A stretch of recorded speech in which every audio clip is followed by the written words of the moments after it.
Good evening, all my friends. It is June 27th, 2018, 6:42 p.m. on a Tuesday afternoon evening. Is it? Maybe it's an after evening. I don't know. It's an I don't know. What to call it? Whatever you want to call it. We don't have Karen today. I tried to get her to come down, but she didn't want to fight traffic because she lives up in Nova. If you don't live here, you don't know what Nova is. But devs. Oh, I started to do this one idea I had, and I was set on doing it all day long. And about 9 o'clock while watching Rachel Maddow, I changed my mind. But I didn't have the idea. I just knew what I wanted to do. I knew I wanted to change it into the comparison with the Japanese internment from 1942. In the case that was decided in 1944, that was built upon lies. And it was built upon lies. It was acknowledged later that the government lied in their court case before the Supreme Court. This is a very racist policy in the United States history. It's one of our biggest shames. It's right up there with slavery.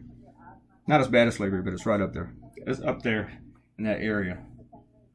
We decided that we could not trust people, trust their loyalty based upon the color of their skin, based upon their ethnicity.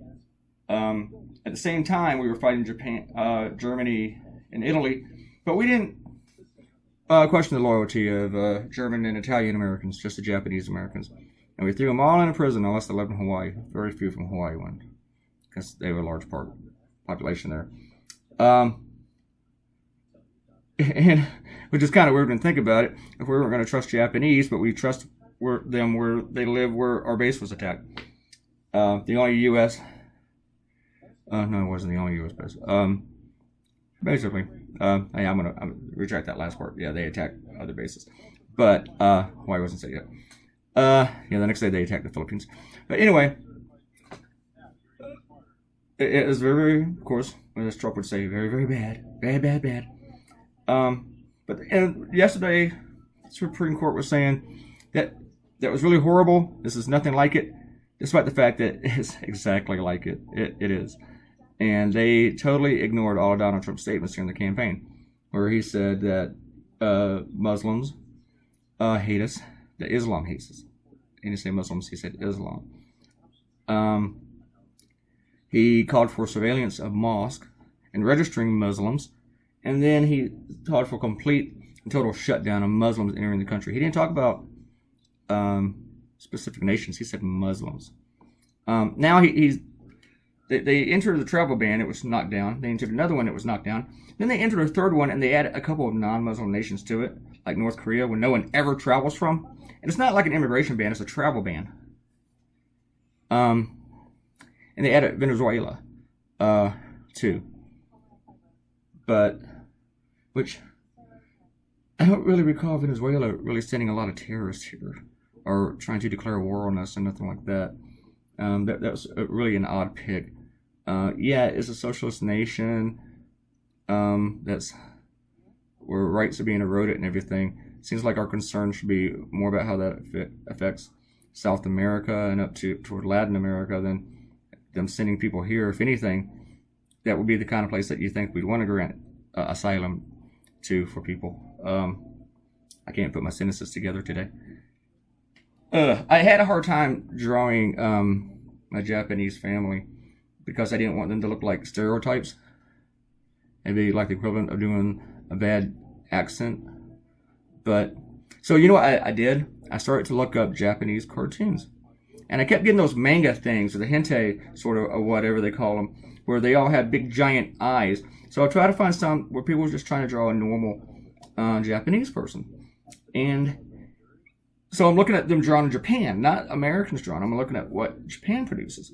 And there's some fantastic art and comic books coming out of Japan. Always has been. And I learned in Hawaii, the comic books go backwards. You start on the last page and you go forward. Or you go backwards. And I would read those in Waikiki, though I wouldn't buy them because I couldn't read them. But I noticed that Japanese cartoonists would draw themselves the same way we draw ourselves. They just look like people. There was no stereotype to it. It just, really, you could change the color of the hair and they'd look just like a white dude. There's really no difference in them.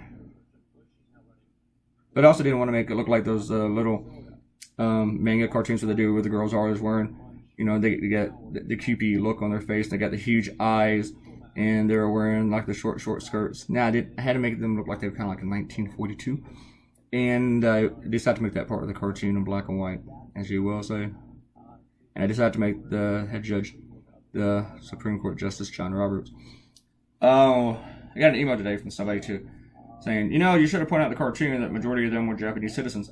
Well, I can only put so much in a cartoon. I don't like to clutter it up like it's a Ben Garrison cartoon. If you don't know who Ben Garrison is, look that guy up.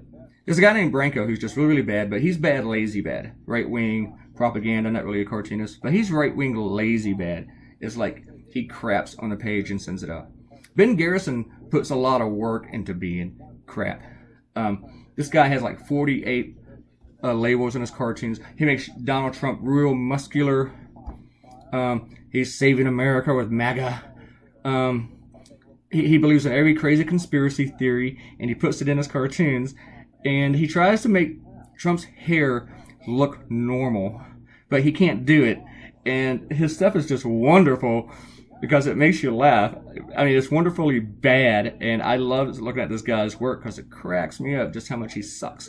But it's propaganda. It's not even a cartoon. It's not like, okay, here's my opinion. It's as if Donald Trump actually wrote his cartoon. Branko's kind of the same way, except it's just extremely lazy. Garrison's not lazy. Garrison puts a lot of horrible work into it. I just spent like a minute talking about those guys, and I shouldn't have done that. Give them that much time. I really had fun drawing this, and I had an idea, as I told you before, that I was committed to for about maybe 18 hours. And I started to draw it, and I was going to show you that video clip where I started it. But after today's decision by Anthony Kennedy to retire, the other idea I had fits. I'm going to draw that tonight. So you will see that tomorrow morning. And, you know, I'm running out of time. This is episode 146. And let's do some shout outs. These are all my, for the face punching civility cartoon. And first we're going to start off with Akenta. Akenta counted all the people in the last cartoon, and I joked that she cheated. I don't really mean that she cheated. I'm very, very impressed that somebody would count and go to that much work and trouble. So I'm very, very flattered. It's not like she's still a Supreme Court justice seat. You know, she's not a cheater. I also left a link for advertisement where some of my cartoons are shown. I gotta check that out. Thank you. Thank you, Kenta. Ariel commented. Spied Hitler, okay. Tells us that she's not a freak, but she's a total freak. Oh, I'm not kind of a freak. I'm a total freak. Stories I can tell you would curl your hair. Karen's hair is already curly. Mine's pretty much straight until it gets really long and then it starts a little wavy, little shit. Oh, cartoon's done. More shout outs. Quick. Aaron gave me a urination story. That's nice. From like a grandson. Robert Cortino asked about the thingy on Trump's tie. That's tape. And Guana, does what? Peter Fonda was dead too? Yeah. Okay. Thank you for coming by. Thanks. Shorter video today. Thanks for click like, leave a comment, share this on social media, and do me a huge favor and subscribe to the channel. Leave a comment, subscribe, leave a comment, do all that stuff, and I will see you fine folks tomorrow. Thank you for watching episode 146. Goodbye.